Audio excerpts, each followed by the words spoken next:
When did the McMurrays get into wedding planning? I wrote in all caps, pick a lane. Are you a wedding venue now?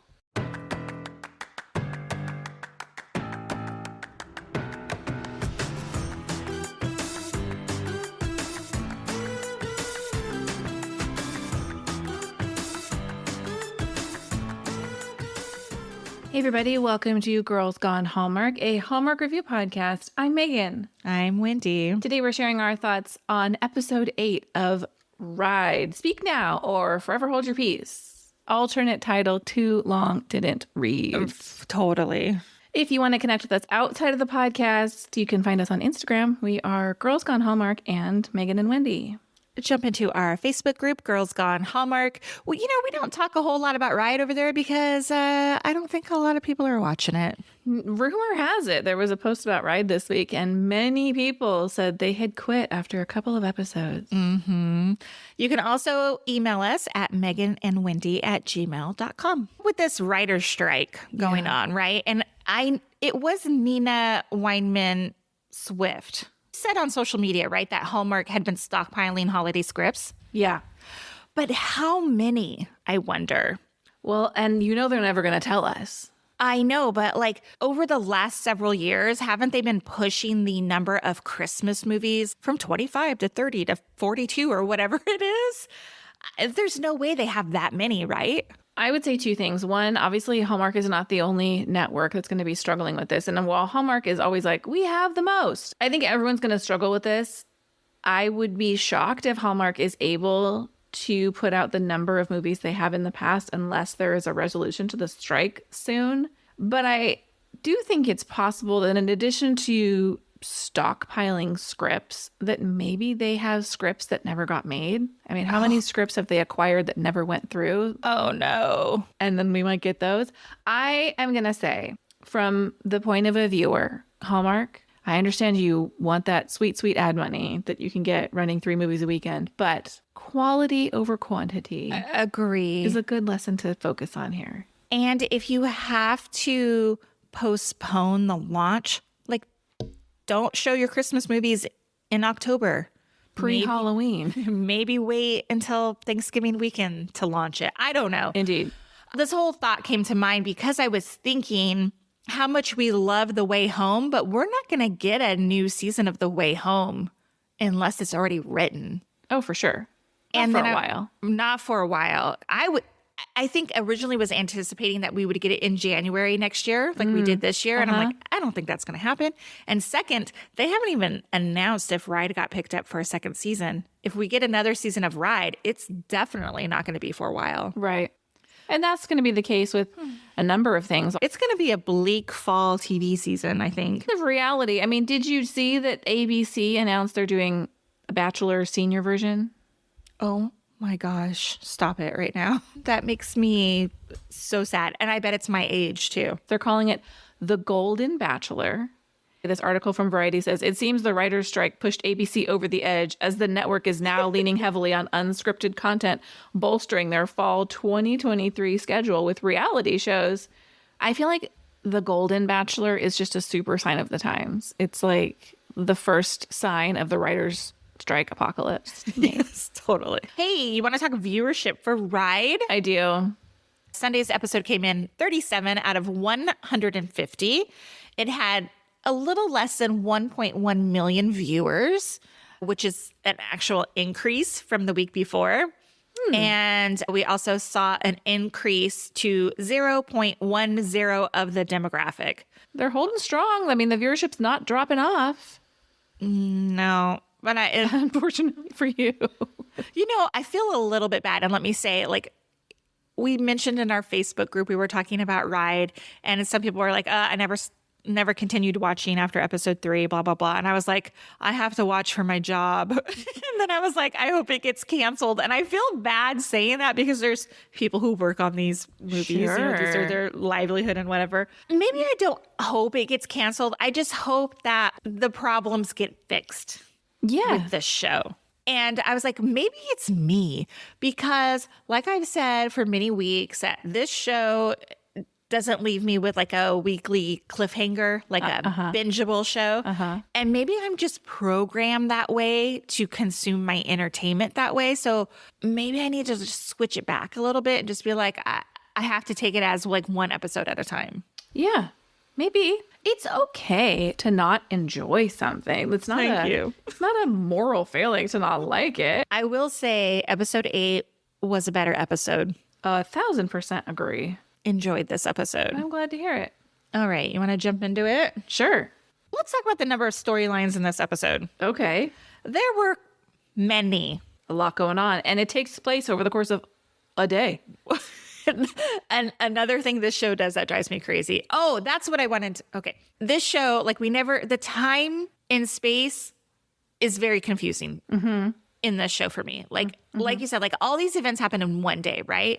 Well, listener Michelle had messaged us and she's like, I'm so confused. There's snow on the ground.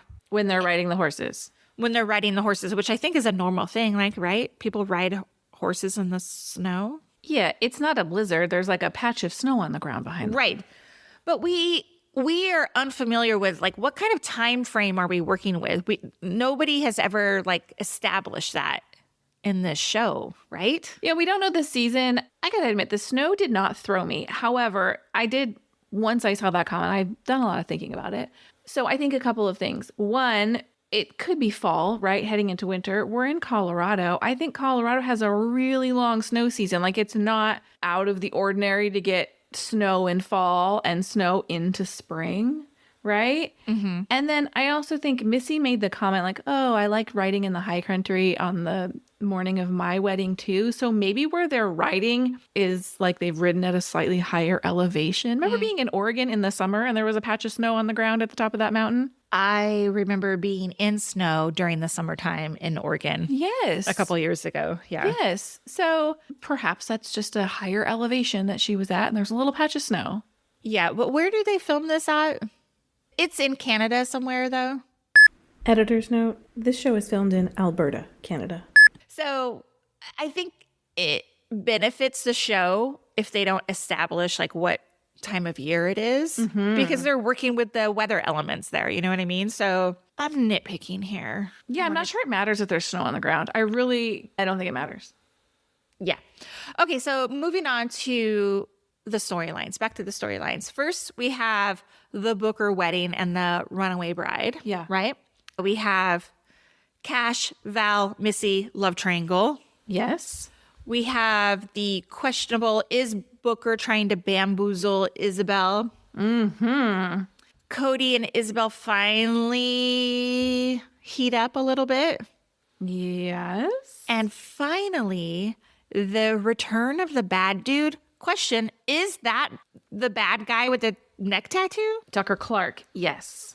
Okay, and then we have maybe Val's secret identity is revealed. There's a lot happening in this episode. There is a lot happening in this episode. And you know, that's my biggest complaint is that nothing happens in these episodes. So big change. So finally, okay, let's talk about the first storyline, the Booker wedding. And I have a question for you. When did the McMurrays get into wedding planning? I wrote in all caps, pick a lane. Are you a wedding venue now?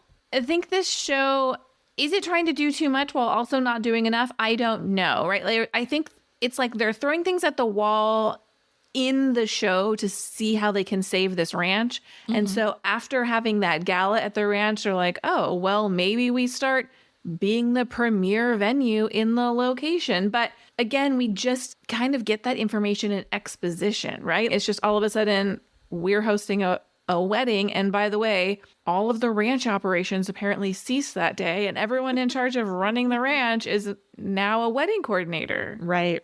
And did I completely miss the whole reason why they were having the wedding there? Like, was it established? Because Sophie, is that the little girl? Oh, yeah. His niece, Gus's niece. Yes. Yeah. They said like, oh, it's because it's Sophie's favorite place. They made a comment coming off of the helicopter. Oh, okay. And speaking of the helicopter, I mean, I just don't understand. Well, I guess I do now. If that's Sophie's favorite place and we do things for our children, but these people are bazillionaires, right? Yes. They come from oil. They're not going to have it on this broke down ranch. Well, unless the bride's daughter really wanted that. I guess now. Can we talk about Missy and Val? Sure. Fully dressed in black, like they are planning to pass out hors d'oeuvres. Okay, I have to talk about the clothing here. Okay. Half the people are dressed for the wedding. Val is in her wedding outfit. Tuff is in a shirt and tie the entire time he's setting up. But like Missy's in jeans. Like some of them are like fully ready the entire time they're preparing, and some of them are planning to change. Yeah, I don't know. Like, how hard is it for Tuff to go throw on a shirt and tie after he's done all this sweaty work in the barn of moving liquor bottles and chairs? It's bizarre. Yeah. So yes, why is she all in black? I don't know. And then why are they fussing with this wedding dress? Why do they even take it out? Right? Like, I was thinking this through yesterday. I was like, okay, well, if the dress was delivered to the ranch, I can see how they were like, let's take it out of the box and put it on a mannequin so it's not wrinkled. This $35,000 dress. Why would you even put it on a mannequin? Hang it up. Take it out of the box. It's on a hanger, I guarantee you. And hang it up. Where did they get a mannequin from? A dress form? Yeah, that's a good question, because Valeria seems to have some talent in this area, but she's got a dress form hanging around. Okay, just don't touch the dress. You dummies. Of course something was going to happen to it. And could you not see this coming a mile away? Classic Hallmark. Hijinks. Yeah. So we got Runaway Sister. I can't even remember what her name is. But is it Missy's place to discuss anything with the sister about her love for her fiance? Like, had she ever met this chick before? I don't think so. Are you telling me you're going to get into this deep conversation? Like, I feel like Missy is projecting onto this relationship, right? Yes, I did think the sister I didn't disagree with Missy's assessment of the situation. Yes, but it's not Missy's place. No, shut your mouth. Yes. And then she's like, I'm sorry to be the bearer of bad news. Your daughter ran away in the car. Which, is this car storyline going to become something more? Because the bad guy, Tucker Clark. I think that just served to remind us that this guy existed. And then at the end of the episode, we get that Valeria has some big reveal. I kind of think the car part is done. Okay, good. Well, she left in it. A $200,000 car, apparently. I mean, dudes can charter a helicopter to fly to a ranch, so. Right. So when Missy breaks the news, I got to tell you, like, Daniel Booker, the dad, it was almost comical how he freaks the F out. Yes. He's like, we're out of here. This is on you, Missy. And Isabel, you got to deal with the wedding people. Like, what? So I fully agree. Daniel's like, what did you say to her? I wrote, Daniel, what the hell? And then, do you know how much business is going to cost me? Ugh. I wrote, I hate these bookers. Yeah, I don't like them either. But I will tell you, I think casting is really great for Daniel Booker because he plays a really unlikable person. Agreed. To a T. It's good casting. I did love the final Booker scene at the wedding. The mother is she talks to Missy, and then she talks to Valeria, and she's like talking about how she recognizes her. But when she's talking to Missy, Gus is standing outside and Daniel's in the car, and he like rolls down the window and peeks out at them. It's hilarious. I think he's trying to be like, let's go, but he doesn't want to get involved. Anyway, there's just this little shot of Daniel peeking out the window of their car. Question, what car are they in? They arrived in a helicopter. I don't know. I'm sure they snapped their little money fingers and someone arrived for them. Uber XL. Let me tell you what I liked about this storyline. They had a whole little quick montage of Val fixing the dress. It was very pretty and pink when she was like sewing the dress and pinning the dress, like with the music. I kind of loved it. Yeah, I like a montage. I like a montage too. Let me point out, Valeria's a ranch hand, right? Yeah, head ranch hand or whatever. I liked whatever she is. She works with her hands. Yeah. And while she was fixing this dress, like they showed her hands, and I appreciated that she had like working hands. Like she didn't have a fresh manicure. I didn't notice. I doubt there was any thought put into that. But I was like, okay, that makes it a little believable to me that she actually works on this ranch. Yes. Do you want to talk about the love triangle? Okay, I do. Okay, go ahead. earlier in this episode, Val is confiding in Missy about how she thinks something might be happening right after Cash has left their house. And Missy is so transparent. She's like, oh, you like Cash. It was not in the way a friend has a conversation with another friend about a love interest. Mm-hmm. It's in a digging way. And Valeria's like, well, I know it might be odd. And she's like, no, what are you talking about? I'm his coach. I'm like, Missy, no, you are a terrible actress in this moment. And not on the show, but to your friend. I agree. I think they needed to establish that, like, Missy was not okay about it, but, like, in the know about it. Yeah. I feel like Valeria needed Missy's, like, approval before fully pursuing or going in on Cash. But now we're talking, like, weeks. They've been going back and forth over flirting and whatever for weeks now. So I'm not sure that Valeria, I think it's a nice move on Valeria's part that she clears it with Missy, because obviously she's seen the way Cash looks at Missy. Yeah. But on the other hand, I don't think Missy has any rightful claim. It's not like she's dating her ex. Whether or not there's unresolved feelings there, Missy doesn't have any actual claim on Cash. Right. Now, I gotta tell you, I feel like Cash is a real dick in this episode. Oh, yeah? My heart broke for Valeria. They have this moment, right, where she's like, basically like, what are we doing? And he's like, I'm all in. They kiss. Yes. Then within a couple hours, he's like, best friends forever, you know, or something like that. And I was like, how heartbreaking. How heartbreaking. Yes, I wrote, oh, Val, with a heartbreak emoji next to it. She's just like collateral damage. Like, and it makes my heart hurt. You know, I have to say that I think that the demise of Gus and Missy and Cash and Valeria happened a lot faster than I thought it might. I thought Cash and Valeria would see it through to an actual relationship before it fell apart. Oh, interesting. Well, I think that's what they needed to do. Like, if you really want this love triangle to be like, if you want your viewers to be invested in it, it needs to be drawn out. You need to see them with the wrong people for a little while. Yes, exactly. And here it's all happening in one episode. And even Gus is like, I need a break. Like, first of all, your sister running out on this wedding, it's not about you, dude. Like, he was all like PTSD about it, right? Yes, what a disappointment, I said. I know you've been like riding hard for Gus since the beginning of this show. Yeah, I like him. And for him to be like, I need a break now. Or I know he didn't say those words, but it just was like, what does this have to do with you? Also, her fiance never shows up. Right. So they're like, apparently the wedding is about to start because she was getting into her dress, right? Like she was getting ready. They must be close. They're all at the venue except for the fiance who's not there. But Gus has to be like the emotional collateral damage there. And then he blames Missy. Oh, is this all about you and your commitment issues? What the hell, Gus? Yeah. So do you think like that's the end of Gus and Missy then?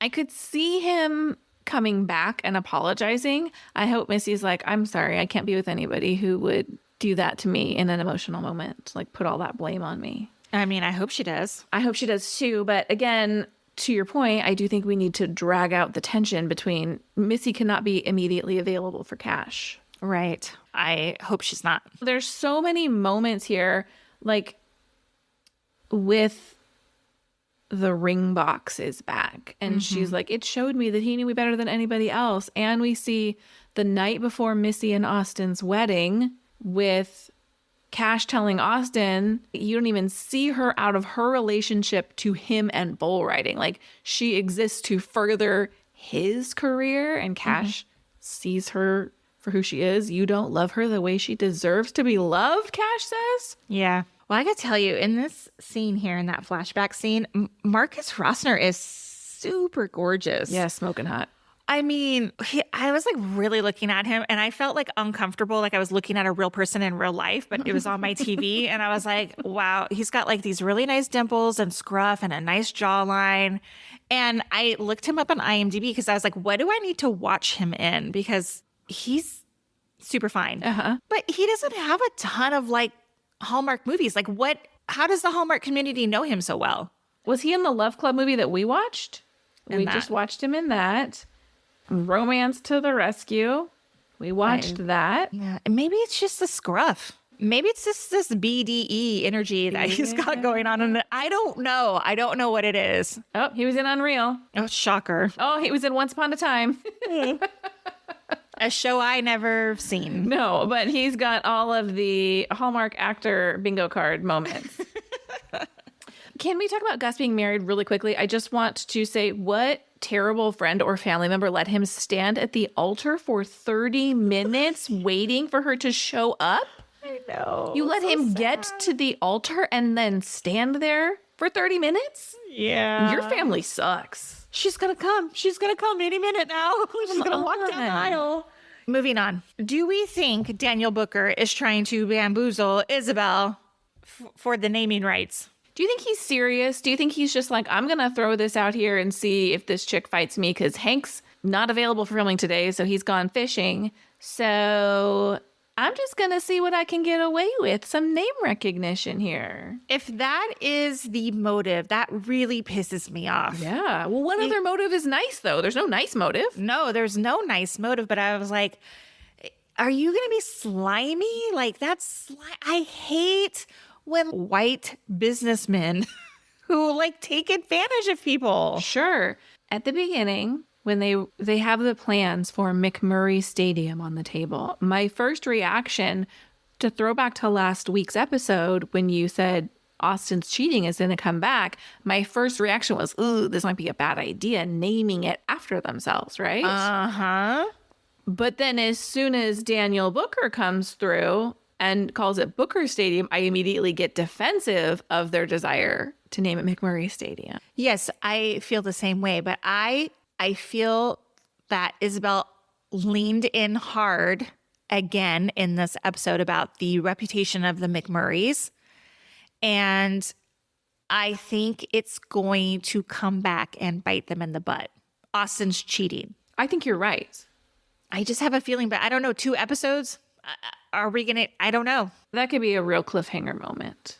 And I think Booker's going to go in for the kill in that moment. He's going to take their property, or I don't know. I don't know. Something's going to happen. It's going to have to do something with that, I think. Booker's just a bad guy. And his wife, I go back and forth on throughout the episode. But the moment that I strongly disliked her was as the Bookers are arriving and Gus is introducing everybody to Missy, she goes, yes, dear, I've met your girlfriend many times on the computer. Not, hi, Missy, nice to meet you, like any normal human would behave. Uh-huh. Did you see that scene when she comes in and she's like, these chairs need to be a certain distance apart from each other or whatever? 33 inches. Excuse me, that's almost 3 feet. That doesn't even make sense. Okay, but the part that she's talking to Isabel and they walk over to this table and she pours herself a glass of champagne and you see Isabel has an empty glass too. Like she goes to have it filled up and the lady doesn't fill it up and Isabel's like, okay, this was funny. It was funny. It was like to me there, I was like, I could be reading into it, but like this is where we have 2 different kind of people. You have a very self-centered rich woman, and then you have Isabel, who's like a very of the people. You know what I mean? Like we're gonna break bread together. We're gonna have a drink together and like talk about family or whatever. Shall we talk about sweet Cody and Isabel? I was so happy about this story. Oh, I'm so glad.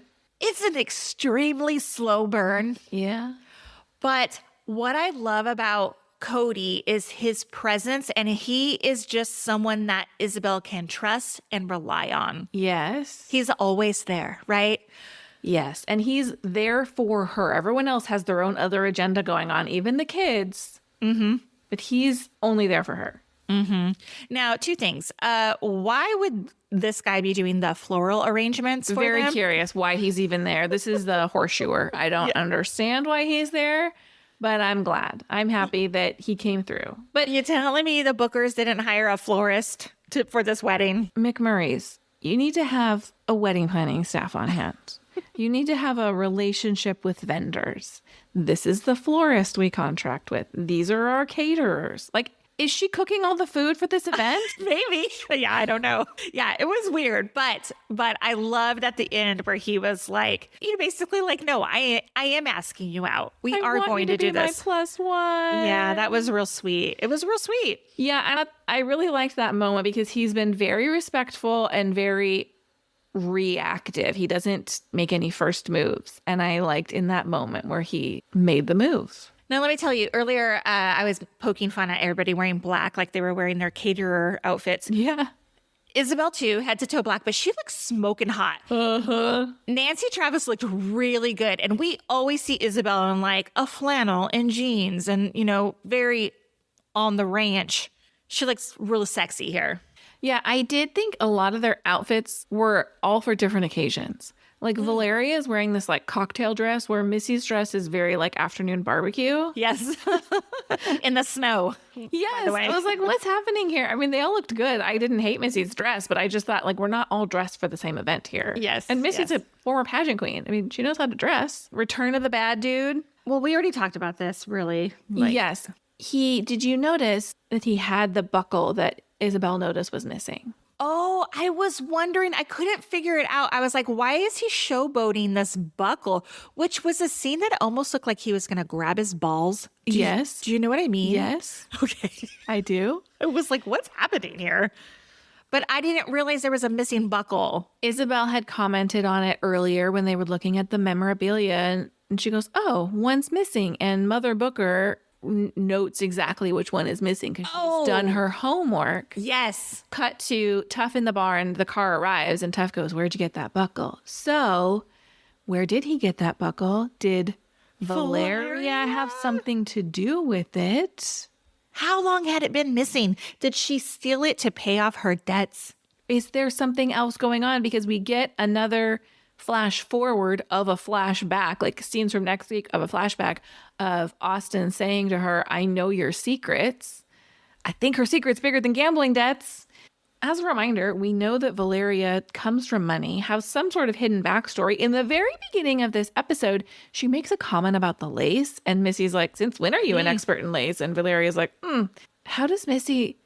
does Valeria have an expert backstory? Like, is she just like, my family's dead. Like, you'll never see them again. Where does Missy think she came from? Yeah, she just poof out of thin air. Yes. It's almost like The Way Home where like, what the hell is her name? No one questions that Alice doesn't have a home. Yes, exactly. She just always emerges out of the woods every single time with wet hair. Yeah, it's like that. It's like nobody asks questions of Valeria. Like, tell me where are you from? Where's your story? Like nothing. I think Valeria is the key storyline in this episode. The wedding drives it forward, but obviously we don't care about the wedding, just all of the effects of the wedding. Mm-hmm. And from Gus's mom recognizing Valeria, I never miss a face. And she assumes that she worked somewhere that they used to go. And she says, it'll come to me. And there's all these little moments that are adding up. And Val breaks down to Tuff. And this scene was very nice where Tuff was like, you're our family. Mm-hmm. Like, and I thought that was really nice. Do you think she like finally tells him everything? I do. Okay. I think it has to be because they go into the house and they have to tell Isabel and Missy. I think they do. But is she just going to tell who she is, or are we finally going to get the big secret too? I don't think who she is enough of a revelation that Tuff needs to have this, we need to have a talk with Isabel and Missy. Yeah. There has to be something bad. Like, I was formerly a rich girl and my mom died. And for some reason, I'll be interested. This is the first time. This is the first time the end of this episode, I was like, okay, now I'm interested to see what happens next week. I have a couple questions that we didn't address and I just want to throw out there. Okay. One, why do Cash and Valeria run out the back door of the house and through the field with the dress? I don't know. Hang it up in a closet, you bozos. Yeah, hide it. You don't have to run away with it. Valeria asking Missy, are you going to be in the family photos? They've been dating for like an hour and a half. No, she is not going to be in the family photos. I don't know if you caught it, but when Isabel rolls up the McMurray stadium plans, she rolls them diagonally. Like, she's just trying to roll them up quickly and she does it diagonally and they end up in a cone and it drives me bananas. Did not notice that. Nope. At one point when the dress was ruined, I wasn't sure if they were going to be able to fix it. I wondered, is she going to wear Missy's dress? Oh, that would have been weird. I liked the final conversation between Isabel and Missy. They're talking about relationships. And Isabel says, I just like to skip the whining and dining part. And Missy's like, I like the whining and dining. I just want someone to wake up to. I liked that conversation. But if I had to date again, I agree with Isabel. I don't want to do the whining, dining, getting to know you nonsense. The dating actual part of it? Yes. No, thank you. Just skip to the comfortably in a relationship part. Hey friends, thanks for listening to this recap of Ride, episode 8. 2 more episodes to go in this series. If you love this podcast, we love your 5-star ratings and reviews. Open the Apple Podcast app, tap the 5 stars, and let everybody know why you love listening to us. We'll see you next time. Bye. Bye.